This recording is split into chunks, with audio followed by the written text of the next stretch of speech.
Have you guys ever seen the poopery video or the squatty potty video? One thing that they both have in common is they're made by the same company, and both of them actually went viral, which isn't the main point of today's episode in regards to brand storytelling, but a lot of the elements that we actually unpacked to make your storytelling more impactful is going to be shared. So super excited to get you guys in on this one.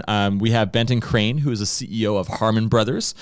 We have Michael Brenner, who is a top CMO influencer, worked at SAP, worked at Nielsen as well. And then we also have SJ Petteruti, who is the director of marketing at SellPoints. So tons of different perspectives that we're going to be sharing with you today. Super pumped about it. Ever wonder why some companies grow faster than others? What are they doing differently? And what are their secret ingredients? That's what this podcast is all about. Welcome to Boost Sauce.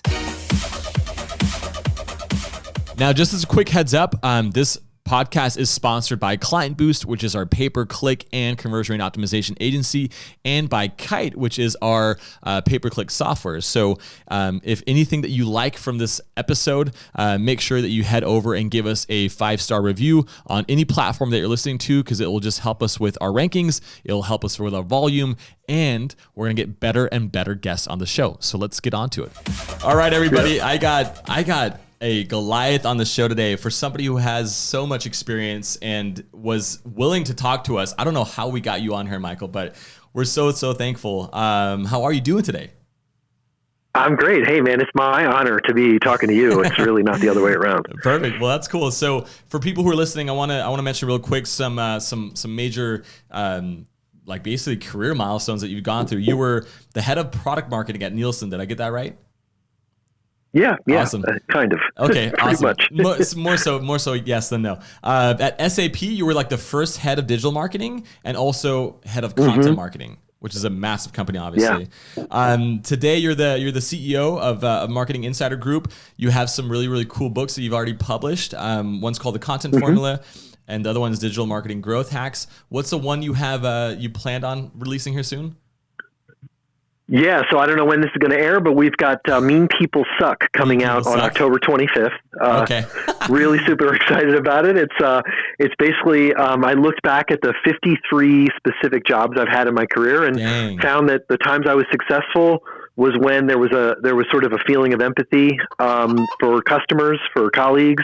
There we go. Yeah. And how it drove success for both the companies I worked for and and how I felt career satisfaction at the same time. That's amazing. Wow. Okay, so I'm excited. People don't even know what we're talking about today.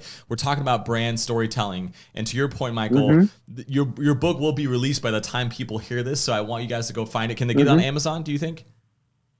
Yeah, you can get it just about anywhere you can buy a book, but Amazon is, obviously the place that people go. All right, cool. So yeah, with a lot of nuggets dropped today, you guys will want to buy that book.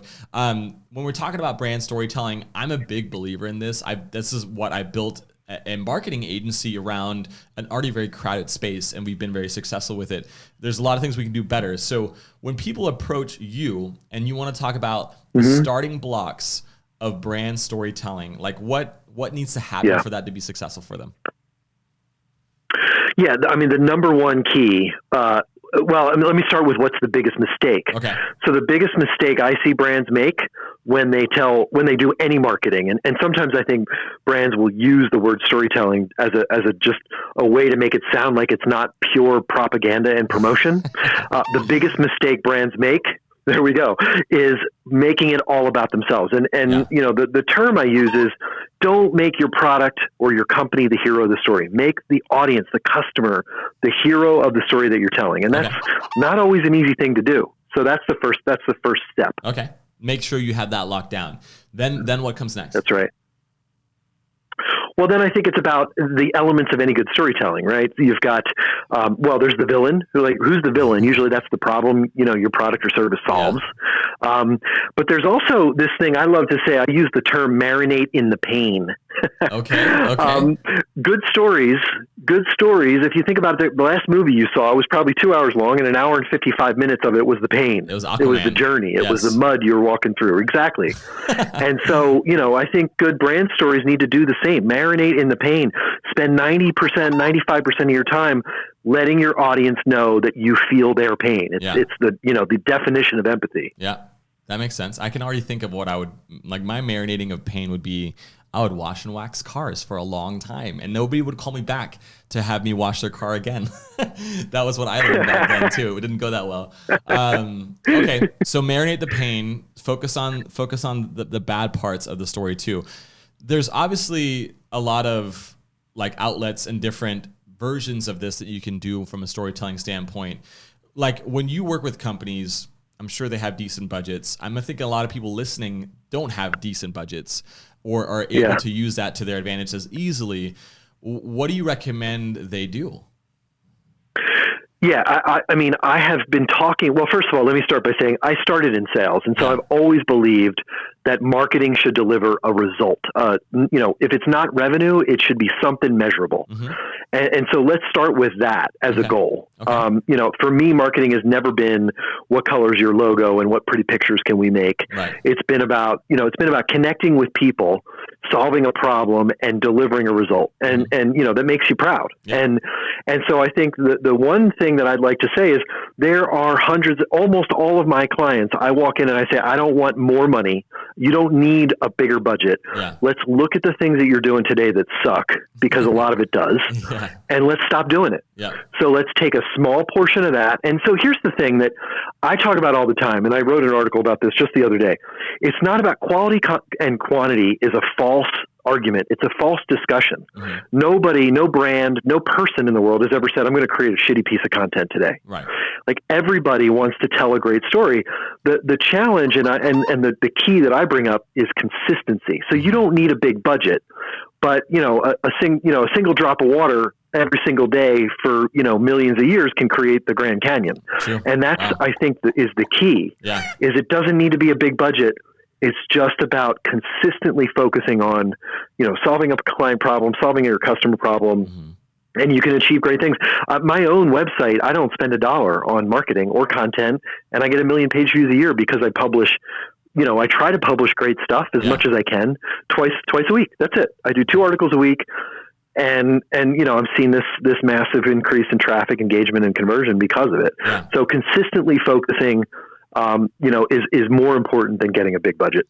So when you are pretty much your own brand right now, and you're obviously the face of your company, there's 2 parts that I'm thinking about in my mind, like of content. There's the content that we publish, which is, here's how to solve a problem that's specific to an advertising issue or performance of a website or landing page issue. There's not a lot of space in there to like do storytelling other than like us being, quirky or fun and like trying to be, our humor shines through somewhat of that. What recommendation do you have for that, or is it more for like the medium of video that you think storytelling is way better? Like how can people do both? I mean, I think you can. I think every piece of content should tell a story. Yeah. And again, there's a hero, there's a villain, marinate in the pain. All those 3 things you can do in any piece of content. Yeah. I can't remember it right now, but I think Hemingway was asked to tell a story in 3 words, and it was something about a baby, a dead baby on the side of a road. I don't remember. All I know is I had the image in my head that he told a story. Yeah, please. I think it's a story with 3 words. You can tell, I think every medium, it's possible to take those elements and apply. Video, we live in a world where visual creatures, visual storytelling is way more impactful. The science proves it.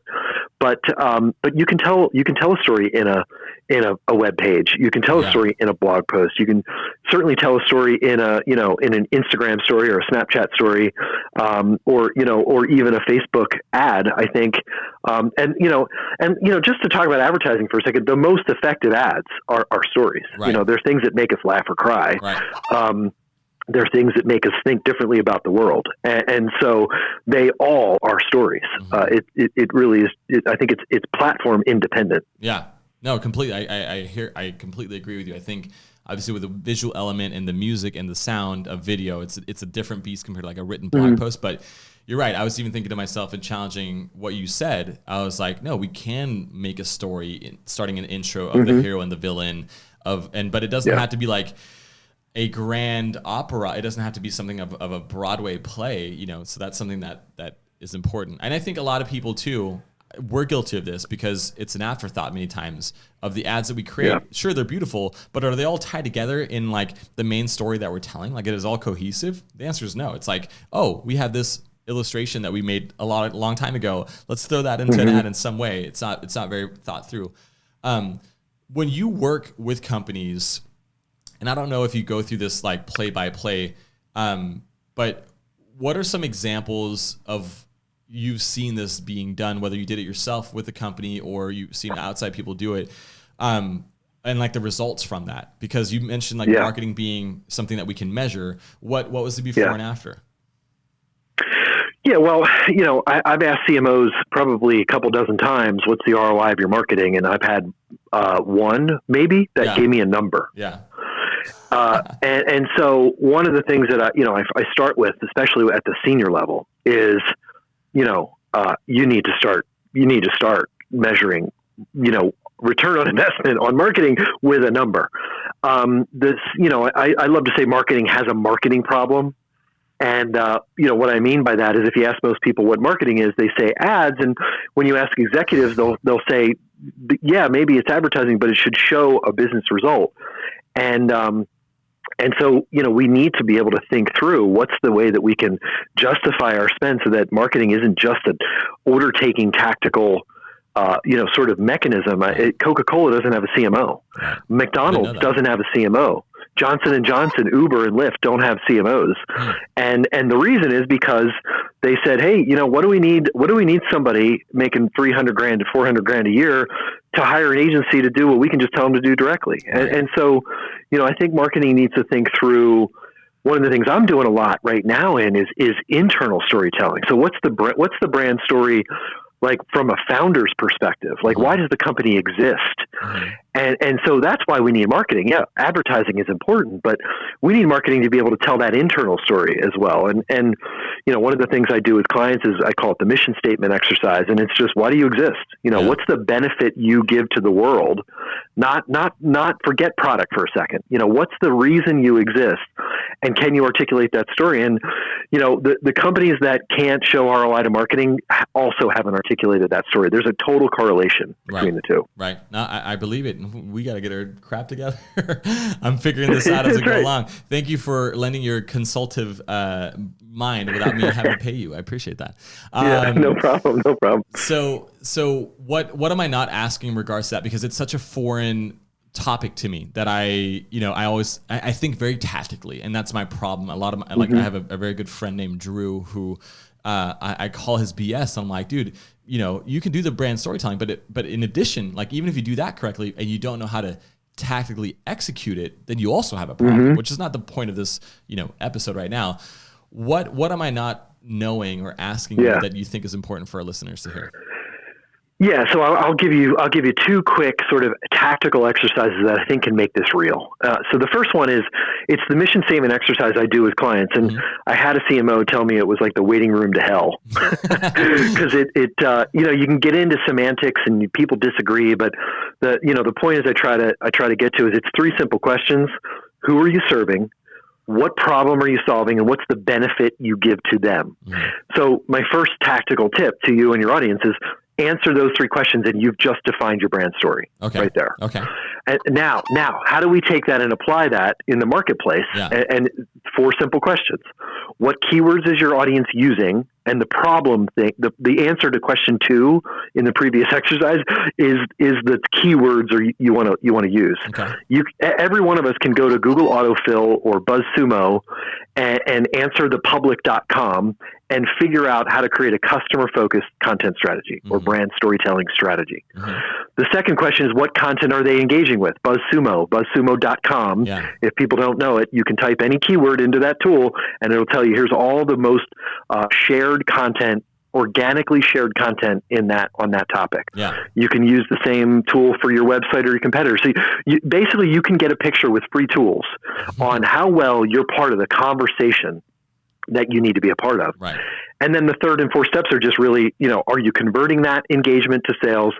And probably I call it the lost sort of bastard child of marketing objectives is retention. Are you able to retain those customers? Yeah. That's another episode we're having. It's like we forget. Yeah, it's the data and the math is so clear that keeping customers in any, whether it's B2B or B2C, any industry is easier than finding new ones. And we never think about that. We always think about just acquiring new. And so that's the fourth step. So the 3 questions on the mission, 4 questions or steps on the execution. You tie those 2 things together and you're done. Yep. Freaking love it. Easy. We're done. Easy. I appreciate your time so much, Michael. That was awesome. Very, very talk. Thanks so much. It's my pleasure. I'm going to give you the biggest cluck that we have. Sounds good. We'll get this published. I want to pick your brain on a future episode, so be ready for my email. This is super fun. Thank you. Yeah, sure. Yeah, no problem. Yeah, sounds good. Thanks for having me. All right, talk soon. Bye. All right, everybody. Super, super stoked to have one of the best, in my opinion, brand storytellers that also makes me laugh a ton. We have Benton Crane, the CEO of Harmon Brothers, on the line. Benton, how are you?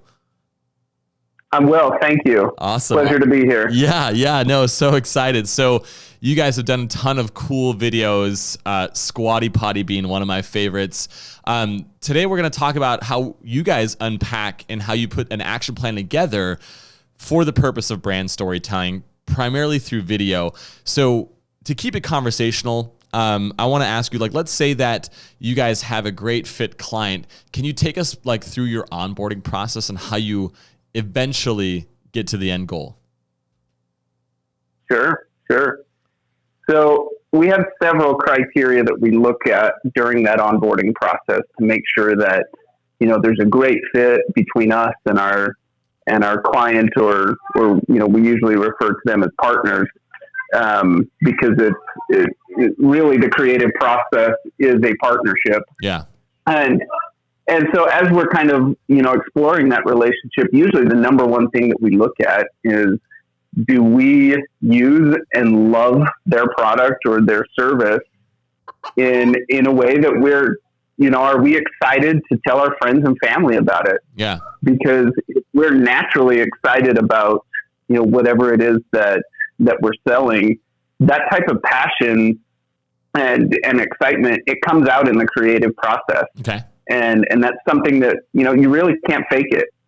And so that's usually the number one criteria that we look at. Okay. And once that box is checked, then, then we kind of start to explore some of the, maybe what you would consider more logistical or clerical type, type requirements, things like, can they afford it? Does the timeline that they need make sense with our calendar? Do all of those things line up? And then once they do, we enter into a partnership with them and we get started in the creative process. And that's where the fun begins. Cool. So is it okay to use Squatty Potty as a case study for this episode? Then maybe you can walk us through that, how that worked out. Okay, cool. So let's say that you want to tell your friends and family about the Squatty Potty, which for people who don't know, very, very amazing medieval style / unicorn rainbow video that you guys put together, basically to help people poop in an easier way, right? Not having, I hate to say it on the online, but your sphincter being too tight and loosening up the bottom part of your, what do you call that? Do you know? If I remember correctly, it's called the puberectalis. There you go. So which is a terrible technical anatomical term that nobody wants to talk about, right? Yeah. So it passed. Go ahead. Let's back up really quick though. To understand the context here, so a couple years prior, we had done a big campaign for poopery. It was called Girls Don't Poop. It featured this British red-headed woman on the toilet, and she was telling all of these potty humor jokes that that, you know, you would expect to hear in like a middle school locker room. You would not expect to hear them from like this proper British woman. But that was the whole concept there, was that Poo-Pourri had created a product that they had customers who used and loved it, but because it was such an awkward and taboo subject, they were embarrassed to ever tell their friends about it. They were embarrassed to talk about it. In fact, they wouldn't even display it in their guest bathrooms, right? Because they didn't want to have to talk about it. Yeah. And so instead they would like hide it away in the master bathroom where only they would see it, or they would hide it in their purse so that they never had to talk about it. And so when Poo-Pourri came to us, you know, the task at hand was, how do we make it safe to talk about for you and me? And that's where that proper British woman came into play. Was, you know, we asked ourselves, who is the last person on earth who would ever talk about this subject? And if we can figure out a way to make it safe for that person, you know, in this case, you know, this posh British woman, then maybe it will be safe for you and me. Yeah. And so we created that campaign. And, you know, at the time it was pretty risky. Nothing like that had been done before. But it was just wildly successful. I mean, I can't even remember how many millions of views it got, but it hit something like 40 million views in just the first couple of months. Dang. The sales are pretty amazing as well too. Oh, through the roof. Yeah. Like, I can imagine. They were having back orders that it was like 6 weeks long worth of back orders as they were trying to, fulfill on all these sales that were coming. It was just wildly successful. Yeah. And so that's kind of like this backstory that kind of sets the stage for what happened with Squatty Potty. Yeah. So Squatty Potty, they're also a bathroom product, right? Mm-hmm. But their bathroom product, in my opinion, is like 10 times more awkward, because, you know, with Poo-Pourri, it was just about like, hey, how do we get rid of the stench? Yeah. But with Squatty Potty, it's like, okay, let's talk about the biomechanics of how poop happens. Yep. and like, I don't know if you can get much more disgusting than that, right? Yeah. And so their CEO, Bobby Edwards, he saw our Poo-Pourri commercial, and his initial reaction was that he was pissed that Poo-Pourri found us before he found us, because he was like, this should have been us. Yeah. Yeah. And so he approached us, said, guys, look, I've got this Squatty Potty thing. We just went on Shark Tank. We've got all these customers who love us, super high reviews, great product. We want you to do this campaign. And initially we kind of rolled our eyes like, yeah, whatever, dude. Right. But he sent us a bunch of products, and so, you know, we all took a Squatty Potty home and started using it. And the next thing we know, we're coming back to the office and we're like, dude, have you tried that thing? Like, we believe it. It really works. Yeah. Yeah. And next thing we knew, he had kind of made believers out of all of us. Yeah. And so then we started to ask ourselves, like, you know, is there a way that we can make this safe to talk about, even though it's like 10 times more awkward than what Poo-Pourri was? Yeah. And so as we were kind of searching for, you know, what is that way to make it safe? You know, my partner, Jeff Harmon, he came up with this idea of, you know, what is the furthest thing from poop?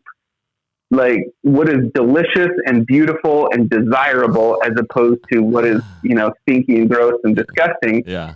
And of course he came up with soft serve ice cream. Mm-hmm. And so we started thinking, like, okay, if we can use soft serve ice cream, that's, you know, that's this safe thing. It's this desirable thing. If we can use it to teach people about this other disgusting thing, then maybe we can make this subject safe. Yeah. And so we started exploring, you know, what does that look like? You know, what is the process? And of course, like, the first thing is, okay, where does the soft serve ice cream come from? What does it come out of? And it couldn't be a real creature, right? Because anytime it's a real creature, you know, that takes you back into the reality, back into this world where things are gross. Yeah. and we have to keep you outside of reality in the fantasy world. And so, searching in the world of fantasy, the natural creature that would poop rainbow ice cream would be a unicorn. Yes. And so then we started playing with this concept of this, mythical, unicorn that poops rainbow ice cream. And we were going to use this as a platform to address such a hard, awkward subject. Yeah. And oh my goodness, our initial concepts, looking back now, they were pretty scary. Like at one point we thought that we were going to have this, food truck, parked on the corner of in like New York City, downtown Manhattan, have this food truck with this giant unicorn on the back of the truck that, that poops out rainbow ice cream. Like that, how it is. Like the creative process is full of starts and stops, and you usually have to have 100 bad ideas to get to a good idea. And of course, this was no different. Yeah. Yeah. So can I ask you real quick? So far, the ingredients in your recipe for success, because part of it, we're talking about brand storytelling, but obviously you guys obviously have like the viral coefficient in these two examples too, which is amazing. Part of it is risk and part of it is humor so far, right? Would I be correct in saying those are ingredients? Yeah. I think that's a fair statement. Now, like, humor doesn't have to be part of the process. Yeah.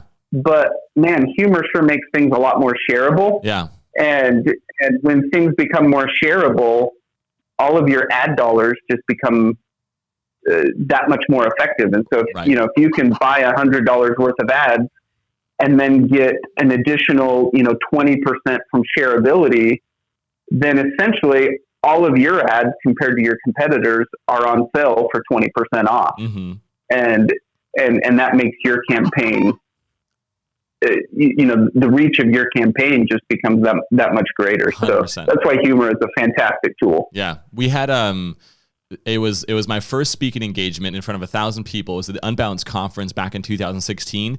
My entire slide deck was on the topic of poo. It was a scale from regular poo to gold poo to diamond poo. And long story short, I got a standing ovation. I was a top 3 out of like 26 speakers and got basically voted to come back next year as well. And I didn't have poop in my presentation the next year. I had pizza. Did not go as well. So maybe part of the recipe is like whatever you can add poo to what you were selling, no matter what you are, it could be helpful. Who knows? Well, at risk of stealing some of the credit for you, I'd like to think that campaigns like Poopery and Squatty Potty kind of laid a cultural foundation around making poop a safe subject 100%. So that you can be on stage and talk about it. Yes. So yeah, that's really cool. Fantastic job on that. Thank you. All right. So what are next steps after you said like you got to sometimes have 100 bad ideas before you get the good one. How does that process breakdown look like? Sure.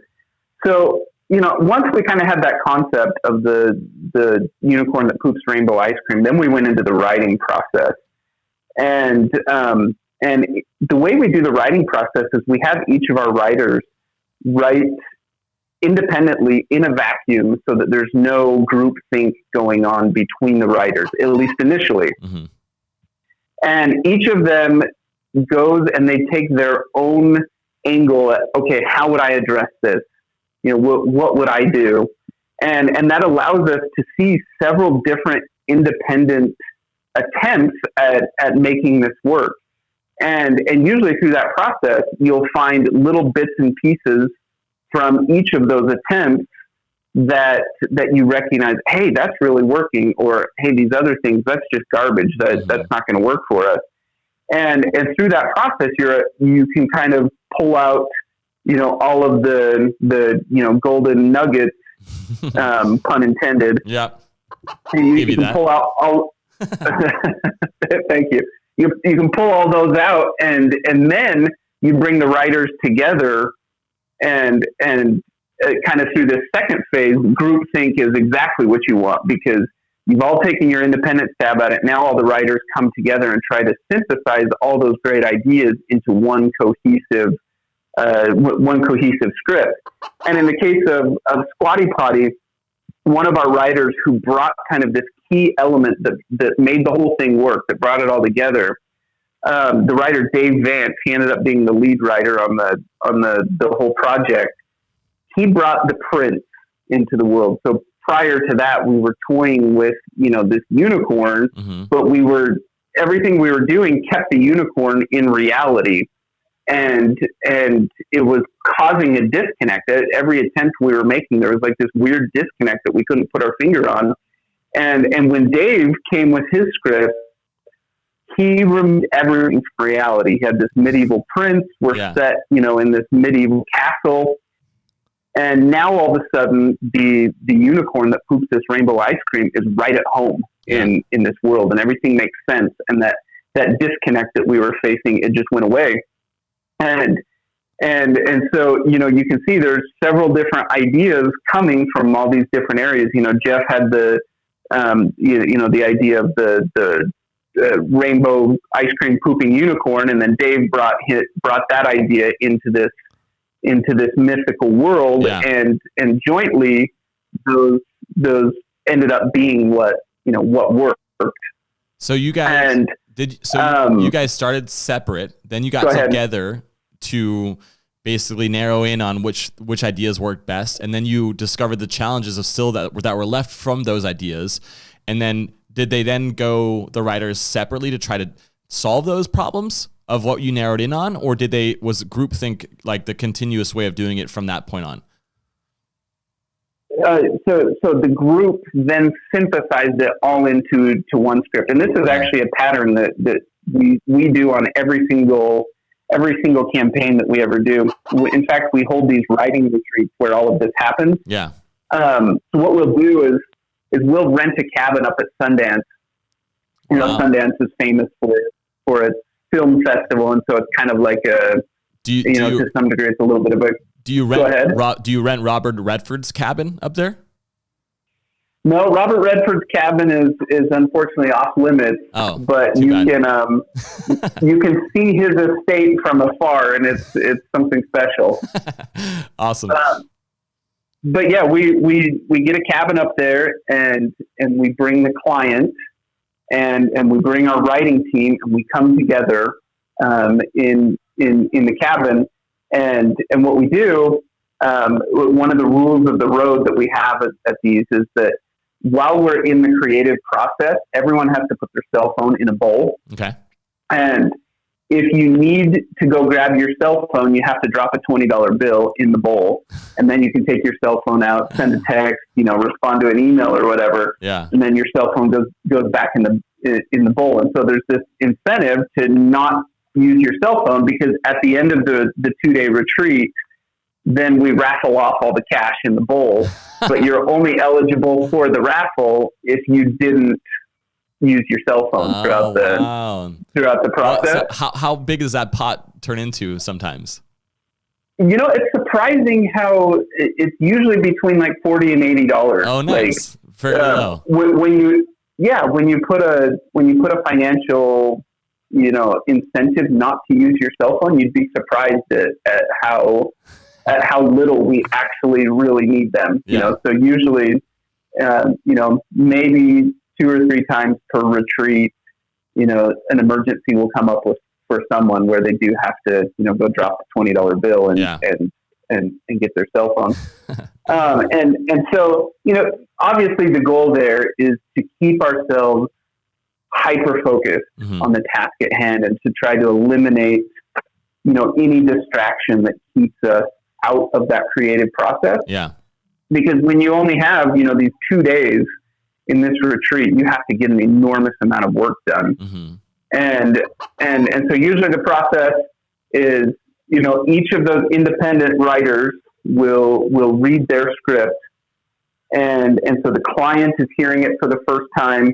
Honestly, I am usually hearing it for the first time at the retreat. I'm sitting side by side with my client, and we're both hearing it for the very first time. Yeah. And so my clients, rather than feeling like we're pitching them something, instead they feel like they're side by side with us in this creative process, and it makes for, much better alignment between us and our clients.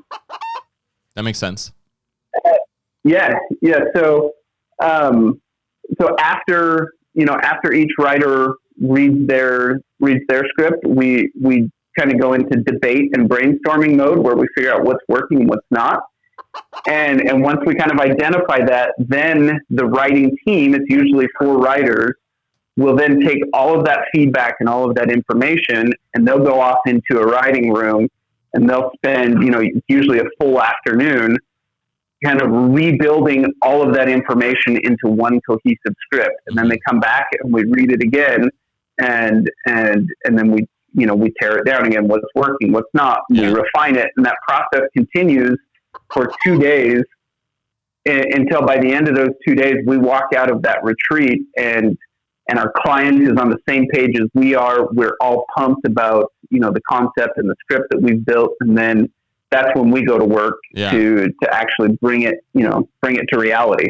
That's so intense. That's so cool that you guys do that. And I'm actually just reading the book called Deep Work, and I completely understand why you guys are doing that, because you need to distance yourself from all the things that can distract you, and especially from a creative standpoint, I can imagine. Deep Work by Cal Newport is fantastic, and then there's another called Distractible. Both are fantastic, fantastic references that dive deep into how it's so important to get yourself in a creative space without distractions. Yeah, that's amazing. So once you guys have, like, the client has signed off on it, you guys are all excited, like you said, you're amped and you're pumped. The execution of all, like, the actors and all those kind of things, are there any nuggets? Because we don't have to go in a ton of detail unless you think so, but is there anything that would help our listeners out when that process then starts? I would say the biggest takeaway that any creative could allow themselves, and this isn't always possible, but whatever it is, holy smokes, it's so helpful. And that's to allow yourself both the time and the budget to screw up several times. And what I mean by that is the creative process is just one that requires you to take a stab at it and then realize, oh, we got it wrong, let's take another stab. Oh, we still got it wrong, let's take another stab. And rinse and repeat that process over and over and over again. Mm-hmm. And so, sometimes, we have some, wannabe knockoff competitors who are out in the marketplace, saying that they offer similar campaigns to us at a much lower rate. Mm-hmm. But the reality is they're not allowing themselves neither the time nor the budget to screw up several times and thus get that creative process right. And so, you look at their campaigns and it always feels like, oh man, they got 60% of the way there, but it's not there. And it's because they didn't go through those iterations and the hard work that is just part of our process. Yeah. That the execution is missing. It's the same world that we live in, but on a much smaller scale with, like, our landing page testing, things like that. We have so many fails that when we do get a win, it feels obviously amazing, but we can't get that win until there's like 5 or 10 losses prior to that. So I can see the similarities in the creative world too. And is that where you guys, when you're on quote unquote set, people from your team are there saying, I thought on script that it was going to be different and the execution is kind of off. Like, can we do it differently? Like, does that happen at that moment? Occasionally, yes, that can happen. But the more, I would say the more typical thing that happens is that we write several variations directly into the script. And so, for instance, like an intro to your video is a really, really critical piece because, your intro determines the view-through rate. And so we'll write and film, a half a dozen different intros. Wow. Because, we can take our best guess at what's going to work, but until we actually, write and produce those those 4 to 6 different intros, and then we go out and test them, that's when we actually find out what the view-through rate on those intros really is.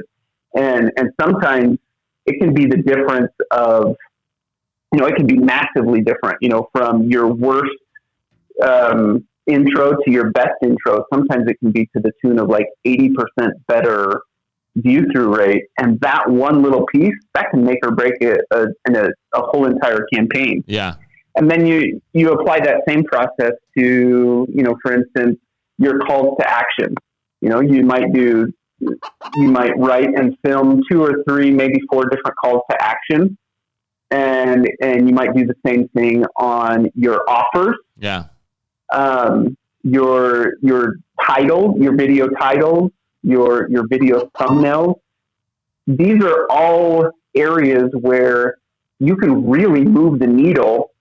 And let's say you get, 20% better view through rate on your intro, and then you get a 30% better click through rate on your call to action, and then you get, 15% better conversion rate on your offer. And all of those things start to create a compounding effect where, if you had just gone out the gate with just your best attempt, maybe you have a successful campaign, maybe you don't. Right.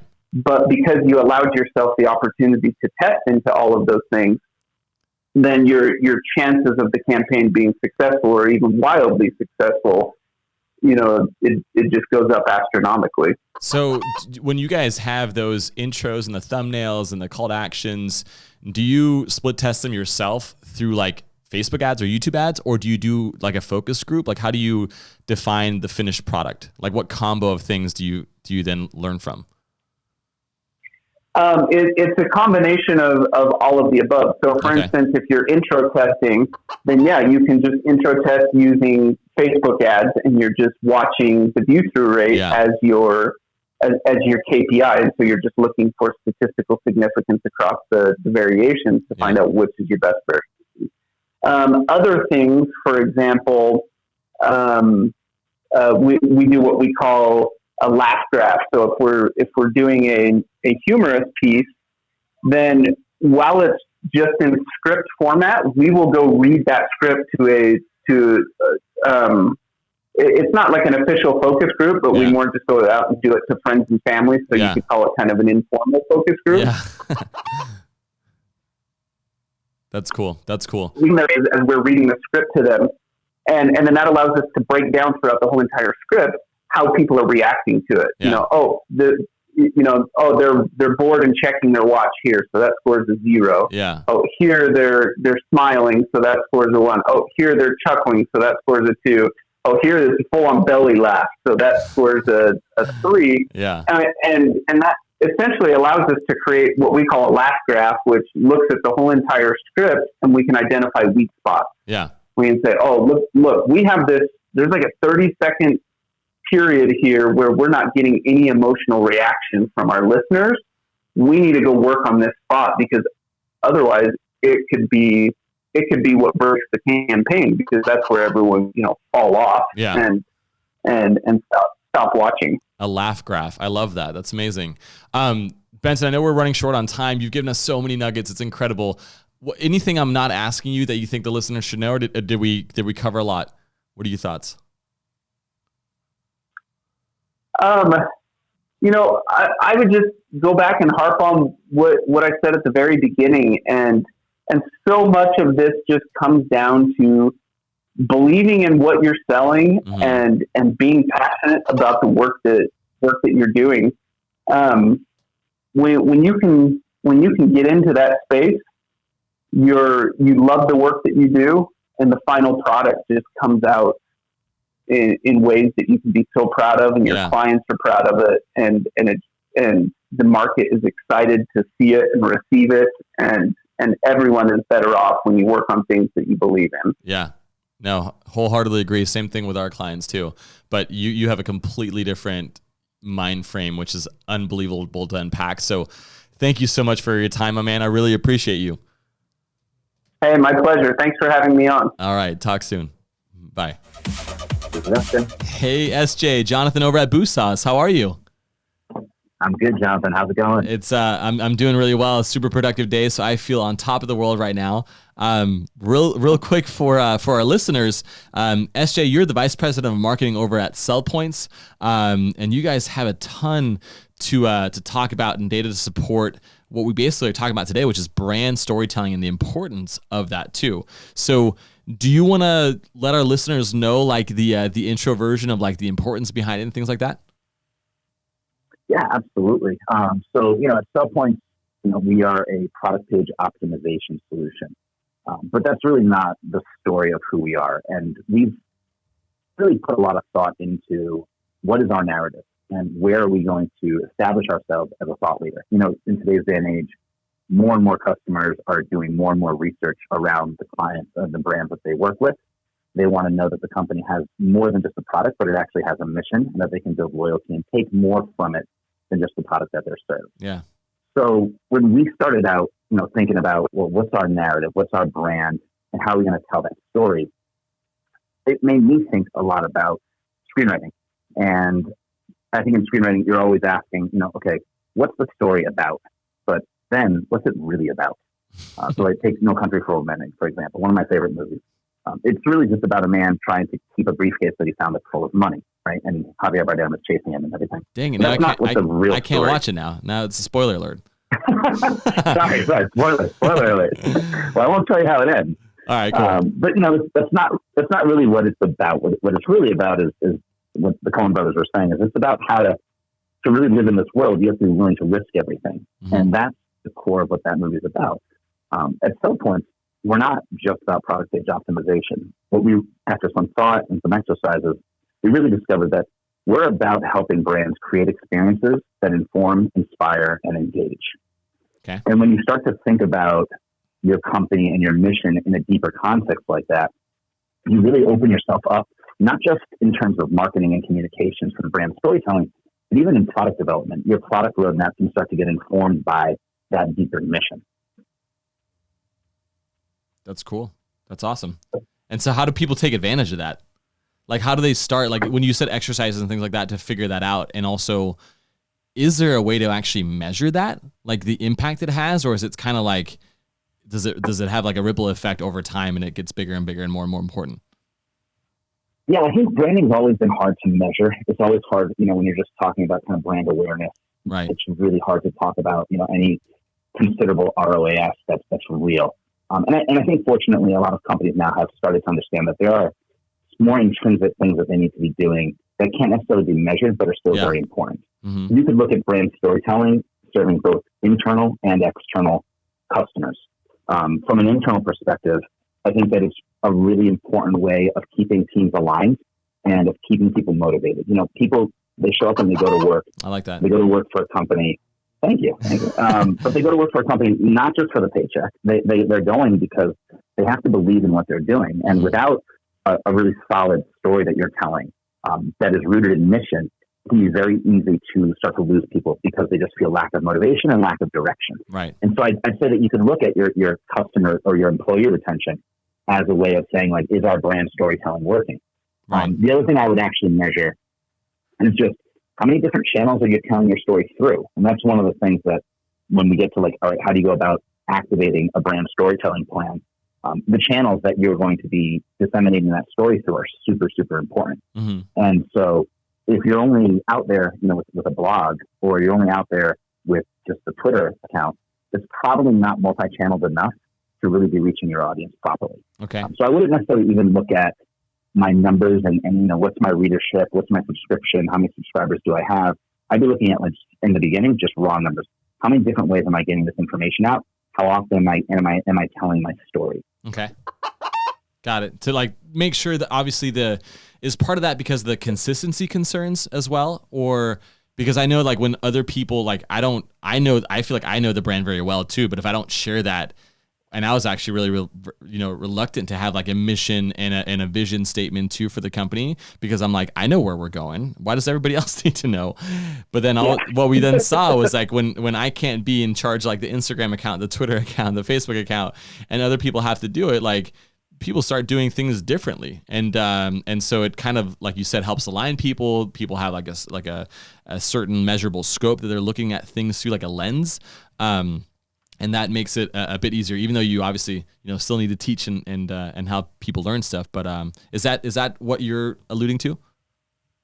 Absolutely. Yeah. I mean, you can create the story in your own head, but unless you're sharing it with others and you're sharing it on a repeatable basis, that story is always just going to stay inside of you. And it can happen a lot in companies where an executive team of 5 or 6 people might get together and say, okay, and they'll put a lot of thought into their mission, and then they'll put a lot of thought into their vision statement, but then they'll just kind of, keep it on a Google Doc, and they won't really share it with their company. Yeah. And even that's not enough. Even if you have it plastered up on the walls and everybody gets together and after they've said the Pledge of Allegiance, they recite the mission statement of the company, that's not even good enough. You have to activate your mission statement. You actually have to take it and put it into use. And I think that's what branded storytelling can really help you do. It's an embodiment of your mission, and it's an embodiment of what you want to bring into the world, not just in terms of the product that you're selling, but in terms of the value you're creating through your own thought leadership content. Okay, so let me. Go ahead. Yeah, I was just going to say real quick with regards to when you're actually looking at measuring yourself and measuring your numbers. Again, the amount of people who are subscribing into your podcast, or the amount of people who are reading your blog, the amount of open rates you're getting for email newsletters, those are important numbers to be aware of. Mm-hmm. But be careful about living or dying by those numbers. It would be the equivalent of, if Game of Thrones, I guess they could have probably listened to spoiler alert. More of the fan feedback. Just kidding. But you don't want to necessarily change the narrative of your mission, of your branded storytelling, based on the metrics that you're seeing in the beginning. Okay. Especially in the beginning. As you get a little bit more established and you can start to see, like, maybe there's types of content that resonate better with your audience, you gravitate towards that. Yeah. But we put a lot of thought into what is our story? What do we stand for? How are we going to tell this story? Don't necessarily waver from that in the first 3 to 6 months just because you're not seeing the type of open rates you think you should be seeing. Or even if you're starting to see a decreasing trend, it might just be that your consumers and your customers are starting to really settle out into who's going to be a real loyal customer for you, and who maybe isn't a great fit that's using your product. That might be a customer that will churn, but you want to have a more loyal audience anyway. And so you're going to be willing to say, this is who we are, this is what we're going to stand by, this is the story that we're telling. And those who are interested, come on board. Yeah. Those who aren't, hopefully you find your solution that you need somewhere else. Yeah. And obviously it could be something completely unrelated to that fact too. Like the person might not even know that you decided on putting a mission statement together and now live, through that as a prospect or a potential customer. So don't, like you said, don't get too worried about it. Question for you. So like I said before, like we were, or I was against doing this because I'm like, I need to know everything, at all times, but I also, know what I'm focusing on for the business, but I didn't communicate that very effectively to everybody else. So we did the mission statement, the vision statement, which to this day, I have a hard time knowing the difference. But then we also put together what I think more importantly are our values. And one of those values is like we push ourselves, meaning like we push ourselves, professionally, physically, emotionally, and through the clients too. Obviously, like we want to be able to like see like what can we do differently to get them better performance. So my question is, are we living, like your recommendation right now? Because what we did was we had our VP of client services. She loves to do her like Spartan races, and pretty much none of us have ever done that before. And so we kind of got curious, and then all of a sudden, like more and more people got interested in doing this. We then ended up being 20 signing up for out of 60 that we are in the company for the Spartan race, and now have gotten like 35 because of the fun that we had on the first Spartan race. Is that like a proof that we're on the right direction, like living that we're trying to be like our brand as well?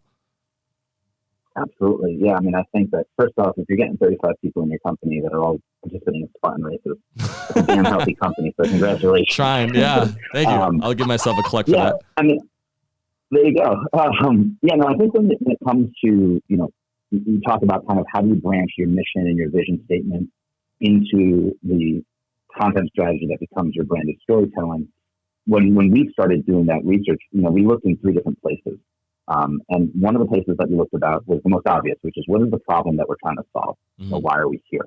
For us at some points, we realized that, really the problem we're trying to solve is how do you make retail e-commerce shopping better for the consumer. And even today, we know that there's a big discrepancy between when you go into Nordstrom and the level of service that you get from their staff versus when you're just on a website trying to understand a product. Right. The National Retail Federation just came out with a report a couple of days ago that said 37% of shoppers feel frustrated by a lack of information regarding product features, comparisons, and reviews. 37%. That's a big number of people who aren't getting the type of content that they need. Yeah. So, e-commerce shopping has a long way to go. You can see that just in looking at the revenue numbers between Walmart and Amazon. I mean, Amazon dominates e-commerce, but they're dwarfed by Walmart in terms of overall revenue numbers because people still like that in-store experience. That's just one part. That's just one part of our story, right? The other part that's really important is what you alluded to with your company and doing those Spartan races. And that is, what are your company's internal values? And that is where you start to now bridge the problem you're trying to solve with the way that you're trying to solve it. And the way that you're trying to solve it to be most successful when you look inward and you understand the values of your organization, and then can start to make that bridge between now knowing that the values that we have, how are we going to solve this problem? Yeah. So for you guys, it's about obviously having that active lifestyle. It's about taking care of mind, body, and soul. For us at SellPoint, we're a very customer-centric organization. Our people, and I know a lot of companies like to say that, but really, when you look at our reviews on Capterra, you look at our customers and you talk to them, they'll always talk about the level of customer service that they get from our support staff. And we really pride ourselves in that. We also are very measurable. So every product that we sell, we want to be able to show the incremental lift that solution is driving on the product page. And not just saying you're going to see an increase, but actually being able to measure the incremental lift of that increase. And so with those two values in mind, we started thinking about, okay, now how do we attack this whole issue of consumers not getting the type of information they need online? And that started to open our minds up and started to think about, okay, if this is who we are and this is the problem that we're trying to solve, then really we're about education just as much as we are about trying to sell solutions. And what we realize is our solutions are really tools, but with this very customer-focused staff of people that we have here, we need to be more than just selling the tools. We need to be teaching people how to use it. And that's what started our webinars around product page optimization. That's what started our newsletter, Talking Points, where we're talking about emerging trends in the retail and digital media industry. And it's really what started our product roadmap to be focused more on not just product page optimization, but also digital media campaign management and tying those two pieces together. Okay. And that really probably would not have come out of just thinking about the problem we were trying to solve. You need to have that different aspect and that different lens that you're looking at when you're thinking about your branded storytelling. So it's the internal piece of who your values are as an organization, and then it's the external piece of what is that problem that you're trying to solve. Okay. So like the way that I'm like, my brain with the monkey with the symbols in its hands, like it's clapping right now, is, and I could be wrong, but you basically, when you nail down your values, your mission, and you truly understand that, and you then act upon it, it makes things so much easier for everything that you're doing in the future, and then dictating new things and new endeavors that you're doing from a prioritization standpoint too. Is that correct? Absolutely, yeah. Yeah. And one of the ways to kind of keep that monkey with the symbols, banging in sync with the rest of the organization, is to make sure that you're putting this down and that you actually do have a bit of we call it a product brief. Yeah. But it's got all different terms, but it's basically the document. It's more than just your mission. It's more than just your vision statement. It's really the document that allows anybody in the organization to understand what is the story that you're telling to the market, and how are you telling that story to the market. So it should include everything from your mission and your vision statement to things like, what is the tone of the messages that you guys put out there to the market? Are you a very formal organization? Are you casual? And why are you speaking in that manner? So that you don't have to be the only one on Instagram or on Twitter or on the blog, that it can be repeated across different channels by different individuals. You're also going to want to be putting in, kind of high level, what's the product roadmap? How is that tying into the narrative that you want to tell? And then also, what's the content calendar like? What are you going to be talking about in Q2? What are you going to be talking about in Q3? I mean, there's an entire other conversation around how do you arrive at those content subjects. But having all that information centralized and keeping it high level so that the company, anybody in the company can go in there and say, oh, I understand what the narrative is that we're telling. I understand why we're telling this. And I'm motivated by being part of that story and wanting to tell that. In every aspect of an organization, there's an aspect of storytelling. Yeah. Whether that is the product and the engineering team, or it's the customer team, or it's the marketing team, or the finance team. It's all tied together under this one common theme of who your brand is. Right. Brand is so much more than just the logo, and it's so much more than just the tagline these days. It really is kind of the mission and the engine, the thought leadership that's driving the entire organization. Like, usually I have a good understanding before I get on these shows and talk to people, but I have to admit, like, everything that you're saying right now, it's so crystal clear and makes so much sense, but I'm also completely mind blown at the same time. Have you had that happen to you? I don't know. That it doesn't happen that often, but I want to thank you for that. That's amazing. No, I appreciate it. What other things should people know? I don't even, because I'm such a novice in this world, like I don't even know where to guide the conversation. What's next? Well, you'd actually mentioned mission versus vision statement. Yeah. And I thought that was interesting because I also get confused about what's the difference between the two of them. And I think that sometimes there are different even definitions. Like if you read Bain versus Forrester, they'll give you two different definitions of what those two things are. But I think the important thing when you're thinking about branded storytelling, when you're thinking about your mission, when you're thinking about a vision statement, is that there's like going back to what I said earlier. What's the story, and then what's really the story? Mm-hmm. You can think about your vision statement as being sort of the what's the story. This is where we're going in the next 3 to 5 years. We want to, as Sell Points, get really good at optimizing product pages. We want every brand who's selling online to be thinking about the content that they're putting on the product pages, on retailers that they're selling on, or on their own product pages that they're trying to sell on if they're a direct-to-consumer product. Yeah. But we really want them to be thinking about content. We want them to be thinking about developing video. The cost of video now to produce is so much lower than it used to be. That barrier has been lowered significantly. And if you're a brand that's selling a product, you probably should have a video that talks about what that product does, especially if it's a higher price point product. Mm-hmm. We want people thinking about product comparisons. We want people thinking about reviews. These are really, really important pieces of information that consumers are dying for. And we know that when we provide this information to consumers and we put it out there in an optimized way that makes it easy to be accessed, people are more likely to buy. Mm-hmm. The more information you're giving to people, the more faith that they're going to have that what they're getting is the right thing for their problem. Right. And that's been our vision statement, really. 3 to 5 years, that's what we're focused on. We really want people to understand the value of content. But our mission is going back to that whole idea of building out experiences that inform, inspire, and engage. And that is something that we don't see changing over the next 3 to 5 years. We don't see it changing over the next 10 to 20 years. As long as we're an organization that is in business, we would like to think that our mission statement will be unchanged. Right. And so that we'll always be focusing on experiences that inform, inspire, and engage. And that's a really broad term, Jonathan. I mean, we could end up getting way beyond product pages. We could be talking about, experiences that inform, inspire, and engage. That could be a space tour going out to the moon and informing you about how the lunar systems work and inspiring you to want to go study more. I mean, that's the type of experience that you could have. It probably isn't where we're going to go, but a mission statement could be broad enough that it allows you to move into different types of sectors. It allows you to take your product into different places and evolve it to do new things that might be completely unrelated to what you're currently doing. But the difference, again, is that your vision statement is more of a short-term, direct, this is the problem we're trying to solve kind of thought. And your mission is, this is the real purpose for why we exist.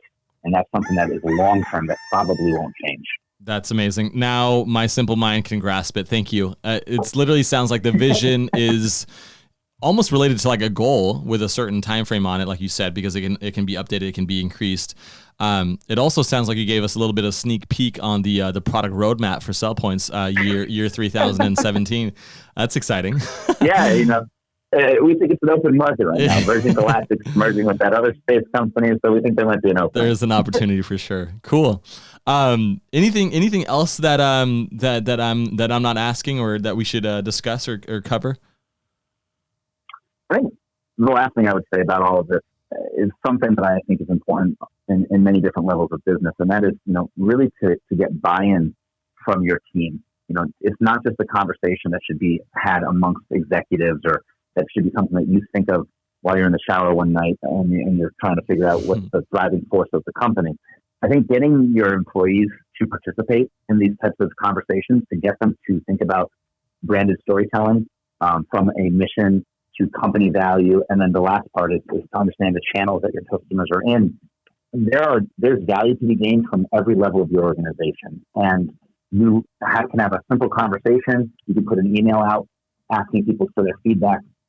But the more that you can involve everybody in your organization in participating, the more people are going to want to buy into helping tell that story, because it then becomes their story too. Yeah. It's much easier to get buy-in when you actively involve people in the development of a new idea than it is to just give them the new idea and say, this is our new story. This is our new webinar. Now go promote it for our customers, or now we need this information from you. So go, please tell me this data.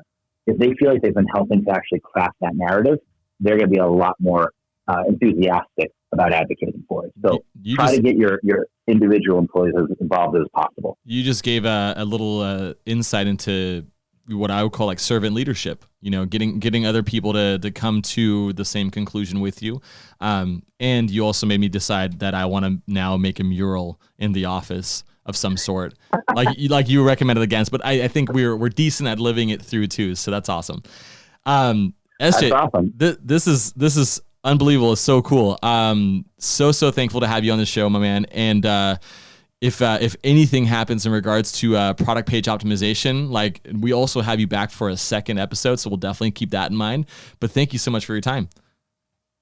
I appreciate that, Jonathan. Hey, do you mind if I do a shameless plug before I go? No, please. All right. Well, if you're interested in learning more about product page optimization, about what's happening in the retail industry with digital media or e-commerce, you can go to sellpoint.com/newsletter. And you can sign up for our weekly newsletter. We call it Talking Points.